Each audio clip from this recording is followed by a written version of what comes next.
عرب قوم پر اللہ رب العالمین نے اسلام اتار کر کے، عرب کو اسلام دے کر کے بہت بڑا احسان کیا۔ ان کو اندھیروں سے نکال کر کے روشنی کی طرف لایا، ان کے اخلاق و اطوار کو اللہ رب العالمین نے پاک کیا، جو پلیدگی اور جو اخلاق کے خلاف باتیں تھیں اس سب کو اسلام نے ختم کیا۔ زمانہ جاہلیت میں اسلام کے آنے سے پہلے نکاح کے مختلف طریقے پائے جاتے تھے۔ ایک حدیث کے اندر ہے، حضرت عائشہ رضی اللہ تعالی عنہا بیان فرماتی ہیں کہ زمانہ جاہلیت میں اسلام کے آنے سے پہلے، نبی صلی اللہ علیہ وسلم کے مبعوث ہونے سے پہلے عرب میں 4 طرح سے نکاح ہوتے تھے۔ ایک طریقہ تو وہی تھا جو آج اہل اسلام کے یہاں معروف و مشہور ہے، کہ ایک آدمی دوسرے آدمی کے یہاں نکاح کا پیغام بھیجتا، اس کی زیر پرورش جو اس کی بہن یا بیٹی ہوتی تو نکاح کا پیغام بھیجا جاتا، پھر مہر مقرر کر کے اس کا نکاح کیا جاتا۔ ایک طریقہ تو یہ تھا، اور دوسرا طریقہ یہ تھا کہ ایک آدمی اپنی بیوی سے حیض سے پاک ہونے کے بعد کہتا کہ فلاں آدمی کو پیغام بھیجو ہم بستری کے لیے، اور اس سے جا کر کے ہم بستر ہو۔ حیض سے پاک ہونے کے بعد اس کا شوہر اس سے جمع نہیں کرتا، کیونکہ عام طور سے حمل ٹھہرنے کا جو معاملہ ہوتا ہے وہ حیض کے بعد ہوتا ہے۔ تو حیض سے پاک ہونے کے بعد وہ اپنی بیوی سے کہتا کہ فلاں کو پیغام بھیجو اور اس سے جا کر کے جمع کرو، اس سے جا کر کے ہم بستری کرو، اور نیت میں بات یہ ہوتی کہ اس سے بچہ پیدا ہو۔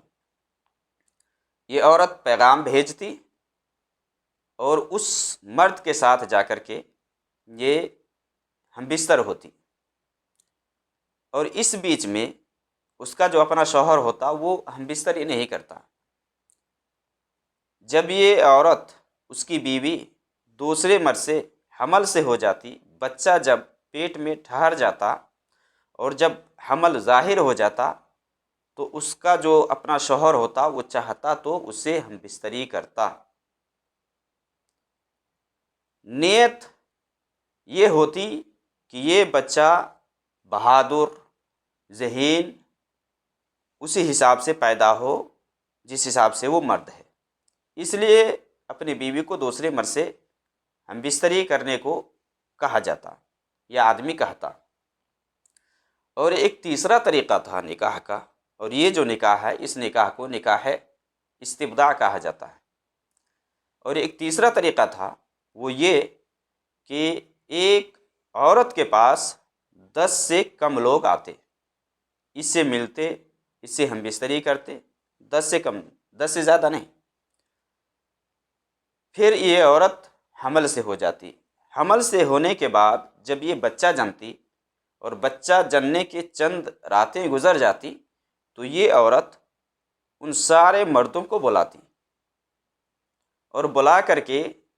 ہاں کوئی مرد آنے سے انکار نہیں کرتا، سب آتا۔ آنے کے بعد وہ عورت ان مردوں سے کہتی کہ آپ لوگ جانتے ہیں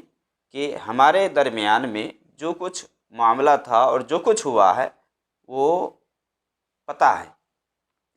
پھر وہ عورت ان مردوں میں سے جس کا چاہتی وہ نام لے لیتی اور یہ کہتی کہ یہ بچہ آپ کا ہے، اور انکار نہیں کرتا کوئی، یعنی جس کا نام وہ لے لیتی، جس کے طرف وہ منسوب کرتی کہ یہ آپ کا بچہ ہے، وہ مرد انکار نہیں کرتا، پھر یہ بچہ اسی کے طرف منسوب ہونے لگتا۔ اور ایک چوتھا طریقہ تھا وہ یہ تھا کہ عورت کے پاس جتنے مرد چاہتے آنا وہ آتے، جس کو طوائفہ کہا جاتا آج ہمارے یہاں۔ یہاں تک کہ اس طرح کی جو عورتیں ہوتی وہ اپنے گھر کے دروازے پر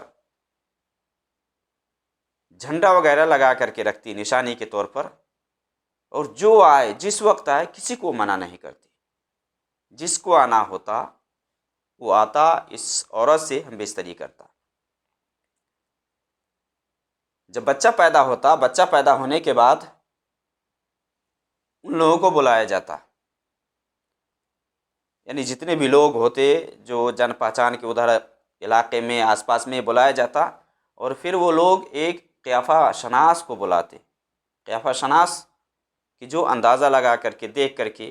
کہ اس کا ہاتھ کس سے ملتا جلتا ہے، اس کی ناک کس کی طرح ہے، جس کو شبیہ بولا جاتا ہے، یا اندازہ لگا کر کے یہ فلاں کا بچہ ہے، تو پھر وہ قیافہ شناس شخص جو ہوتا وہ اس بچہ کو منسوب کرتا کہ یہ بچہ آپ کا ہے، اور وہاں وہ شخص انکار نہیں کرتا۔ یہ نکاح کے طریقے تھے عرب قوم کے اندر۔ جب اللہ رب العالمین نے محمد صلی اللہ علیہ وسلم کو بھیجا تو نکاح کا وہی پہلا طریقہ جو آج اہل اسلام کے ہاں رائج ہے کہ مال نکاح کے لیے ولی کا ہونا، اسی طرح سے گواہان کا ہونا اور مہر کا ہونا، اس کو اسلام نے برقرار رکھا، اور باقی جتنے بھی طریقے تھے اس سب کو اسلام نے حرام کر دانا۔ جو بھی طریقہ ہو، تو اس حدیث کے اندر 4 شکلوں کو ذکر کیا گیا ہے جو کہ زمانہ جاہلیت کے اندر نکاح کا تھا، اور اسلام نے مومنوں پر، مسلمانوں پر احسان کیا،